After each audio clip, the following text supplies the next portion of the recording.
আসসালাতু আসসালামু আলাইকা সাইয়্যিদা রাসূলুল্লাহ আসসালাতু আসসালামু আলা হাবিবাল্লাহ আসসালাতু আসসালামু আলাইকা আশরাফিল মুজনিবিন আসসালাতু আসসালামু আলাইকা রাহমাতুল লিল আলামিন। আমরা ছোট বড় গুনাহ খাতা করে থাকি করি। এই গুনাহ খাতার থেকে মাগফিরাতেরও উসিলা রয়েছে, মাগফিরাতের দোয়া রয়েছে। আমরা যেন বেশি বেশি ইস্তেগফার পাঠ করি।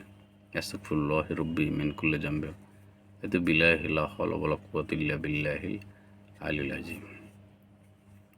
আমরা এই দোয়া পাঠ করব বেশি বেশি, এবং যে সমস্ত গুনাহের সাথে আমরা জড়িত ছিলাম, সংগঠিত ছিলাম, সেই সমস্ত গুনাহের সাথে যেন আর সংগঠিত না হই, এজন্য আমরা প্রতিজ্ঞা নিলাম।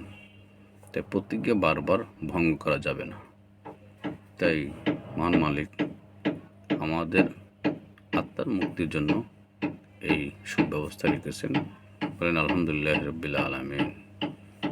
আর পাশাপাশি দুরূদ শরীফ পড়ব, যাতে আমাদের দোয়াগুলো তাড়াতাড়ি কবুল হয়। আল্লাহ রসুলের স্মরণ নেব, পীর আউলিয়াদের স্মরণ নেব এবং দোয়া দরখাস্ত করব আমাদের আত্মার মুক্তির লক্ষ্যে।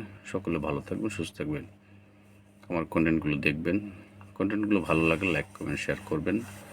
যারা এর পূর্বে সাবস্ক্রাইব করেছেন তাদেরকে ধন্যবাদ জানাই, এবং আপনারাও সাবস্ক্রাইব করবেন। ভালো থাকবেন, সুস্থ থাকবেন। আসসালামু আলাইকুম রহমতুল্লাহ তাআলা বারাকাতুহু।